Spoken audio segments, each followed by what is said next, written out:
Hello everyone, welcome back to my channel. My name is Lara. I pretty much always start my videos by saying, hello, my name is Lara and I'm wrapping up, or I have been on Makeup No Buy for 2 years, 2.5 years, 1 year, whatever it was. But I wrapped up the Makeup No Buy. I finished in June and I don't know how to start my videos now. A little bit of an identity crisis. So I am transitioning over to a low buy, so I guess I could say something about that. For now, I'm just gonna say I'm wrapping up a 2.5 year no buy, or I just wrapped up a 2.5 year no buy. We'll see how things go. The reason for today's video is I wanted to talk about how these last 6 months have gone. I wanted to really reflect on not the overall no buy, but the last 6 months of the no buy, because I did do videos talking about how the first year went, click here for that, how the second year went, what my plans were for the third year, which is this current year now. So I wanted to talk about how the third year has gone so far. Again, it's only been 6 months, so it's not the full year, but let's talk about it. So if you have watched my videos over the past couple months, well, just one in particular, you would know I was kind of struggling with the no buy. I was really looking forward to the end. I did a video about this because I was really feeling like I wanted to bring new things into my collection, and like I was tired of what I currently have. And this is the first time that I had really felt this while on the no buy, because what happened was that the first year it wasn't really an intentional no buy. I stopped buying makeup for a little bit and then I just kept not buying makeup, and by the end of the first year I was like, oh, okay, I guess I did that. And then the second year I was like, well, let's start it out, see how it goes. And it was fine. It was great. I really had no problem sticking to the no buy that second year. So then when I was going into this third year, at the beginning of 2021, I was like, okay, I'm just gonna do the first 6 months of this Makeup No Buy, and then we'll see, next steps, what I want to do next. But part of me kind of thought that I would want to continue the no buy and that it would just sort of continue indefinitely on this journey. I didn't think that the end was in sight, but what happened was that over the past couple months, I was like, okay, for sure this time it is the end. I'm ready to not have so many restrictions in place on my makeup. And so what started happening was that I started bringing makeup products into my collection in different ways. You've probably heard me talk about Buns before. I guess I haven't really explained what it is in a while, but basically this is a platform that started in Toronto. I think you can download the app like anywhere in the world now, but it started in Toronto, so obviously the largest community and the largest number of people using it are here, so I'm very lucky in that regard. Basically it's a trading platform, so there's generally no money exchanged. You post something on the platform that you are not interested in, and maybe you see something that somebody has on their profile that you want, and so then you're able to trade. So I use this as a way to bring new products into my collection while not actually purchasing new makeup. And so getting around my no buy in that respect, I make the rules, so I obviously decided that that was fine, but I don't know if you should really be doing that while you're on a makeup no buy, because I still was bringing new products in. Just to give an example, I have some things here. So this is a Becca highlight, love this. And then I also brought in a couple of Tarte blushes because I love these. I have way more things that I brought in, but that's just showing you a handful. So yeah, I was still bringing new products into my collection because I really, really wanted them. And shout out to Buns, I'm just so pleased. I'm just so happy that platform exists, because these were new. You can find things that are absolutely brand new, still in packaging. So depending on what level of comfort you have, I think that Buns is a great option if you are not comfortable, for example, purchasing from a brand that's not cruelty free or doesn't fit within your ethical framework in one way or another. You can go to Buns and then you will not be supporting that company, and you can still, try out and use that makeup. So this is not something that I'm going to quit doing now that I'm off my makeup no buy. In fact, I think I will use Buns even more than I did before, because I feel like there are no restrictions now. I'm not on the no buy. I do feel more free to bring things into my collection. And Buns has also been great at the other side of things, because it's been a way for me to get rid of the makeup that I no longer want. I've been doing that through Buns, also giving to friends who want, and also through free Facebook groups, basically just saying,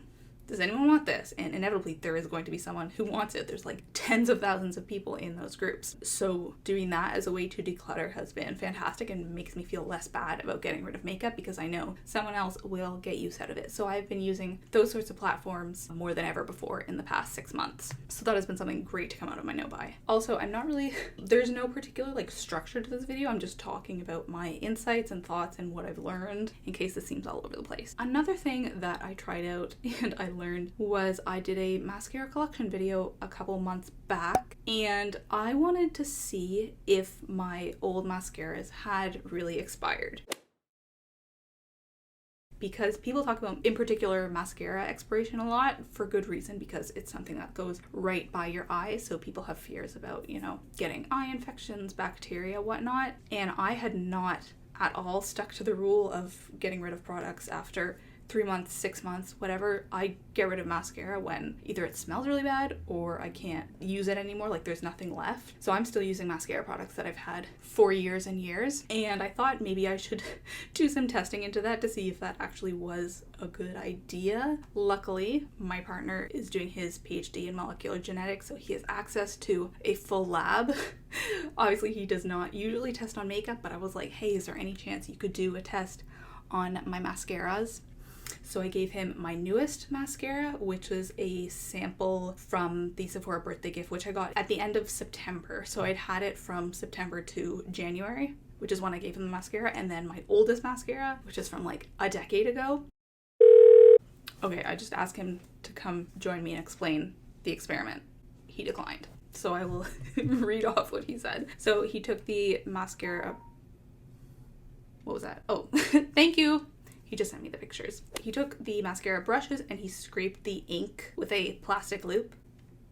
And then he put the ink into bacterial media and tried to incorporate it as best he could. Then he took the bacterial media on top of agar plates to grow bacteria if there were any. And he left it like that for a week. And that should have been like more than sufficient amount of time for bacteria to grow. However, no bacteria grew. What was your conclusion? Can you text me that? No, well, so basically what this means is there's no evidence to suggest that bacteria were present in the expired mascaras. However, we can not exclude the possibility of the protocols used being unable to capture the presence of bacteria in these products if there are any present. Further experimental optimization may be necessary to determine the presence of microbial communities present, or more simply, bacteria did not grow. I haven't taken a science course since grade 11. My forte is in the arts or social impact. So basically, this experiment didn't prove that the mascara was expired. Doesn't mean that it wasn't, but I was really surprised. I expected there to be some gnarly growth in the old mascara, at least compared to the newer one. So now that we've got that experiment over with, and regarding that experiment, I do want to apologize because I think I was kind of teasing that for a while and talking about how I would do a video on like basically experimenting on expired mascaras and talking about makeup expiration, but that experiment was so underwhelming. I was like, I'll just include it in some video later on when I have the chance. There's literally nothing to talk about. So apologies if you expected something really exciting. It was very underwhelming. Let's talk about if I achieved my goals for the first half of this year. I did a whole video talking about what I wanted out of makeup this year, or at least for the first 6 months. I will link that here. So my goals were to do a 6-month no buy, check, achieved. Regular project pan videos every 2 months, which I am of course doing those. Being more discerning with my declutters, so trying to declutter more products and not just try to use everything up. I think I am succeeding at this. I'm really trying to get rid of products that I don't think I will get use out of, especially if they're brand new and I can pass them on to someone else. To try to pan 3 products per month. I have definitely done that. You can see by my empties videos every month. To pan more products than I declutter.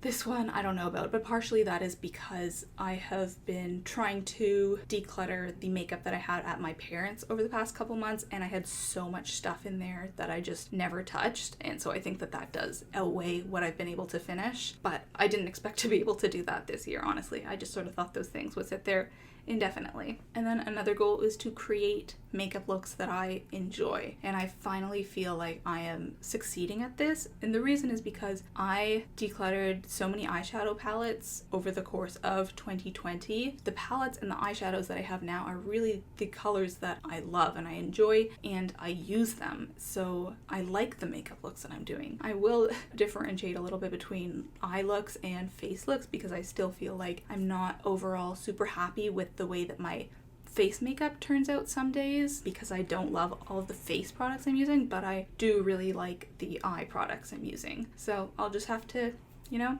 keep panning those face products. And just for comparison of my makeup looks this year compared to last year, let me insert some of my least favorite looks last year. Please remember that if I really didn't like a look, I probably wasn't going to take a picture of it, so I only have a couple. But I have so many pictures from the past couple months of looks that I loved. I mean, like look at today. I'm obsessed with this orange and yellow look. As you know, orange, yellows, and reds are my favorite colors to wear on my eyes, and so I've pretty much just been wearing those colors, and I love it. I always love the way these colors come out, so really making a point to wear colors that I love. Yeah, and I will insert some of my favorite looks right here. Yeah, but that's it. That's basically everything that I wanted to talk about in reflecting on this makeup no-buy. I think I have kept you pretty up to date with my thoughts on the no-buy, so you can pretty much anticipate most things that I said in this video. Like, obviously, you know, I'd been getting things from Buns and I was struggling with my no-buy, so most of this should come as no surprise, but I did want to document it here, and I'm excited to see what happens next as I transition into this low-buy part of my makeup journey. I've said this before, but I think I will forever be on a low-buy. I don't think I'll ever get to the point again where I don't have some kind of restriction on my makeup consumption, but I don't necessarily think that it won't feel like regulations or restrictions. It will just be the way that I purchase makeup. It will always be very intentional from now on because of the lessons that I learned while on this no-buy. All this to say, if you are thinking about going on a makeup no-buy, I highly, highly encourage you. It was so helpful for so many aspects of my life, and I'm really glad I did it. So the book that I've been reading lately is called Bride of the Sea by Iman Quota. So it's like a brand new book. It just came out. I'm almost done. I have like 10 pages left, but I have somewhere to go, so I wasn't able to finish this right before. But this was beautifully written. I was a bit nervous going in because it is about heavy subjects. Basically, it is about a Saudi Arabian family who moves to the US. They have familial problems and the mother runs away with the daughter and the father is not able to find her. So it deals with sort of family issues, immigration, and identity. It was really beautifully written. I finished it fairly quickly. And if you know nothing about Saudi Arabia, I would recommend this because I had never read a book about Saudi Arabia. That's how I like to learn about different cultures and countries, through reading. So very much enjoying this book. I have like 10 pages left, but it's been very satisfying and quite affecting. Like I am thinking about it a lot. Thanks so much for watching. Please give this video a thumbs up if you enjoyed, and I'll talk to you next time. Bye-bye!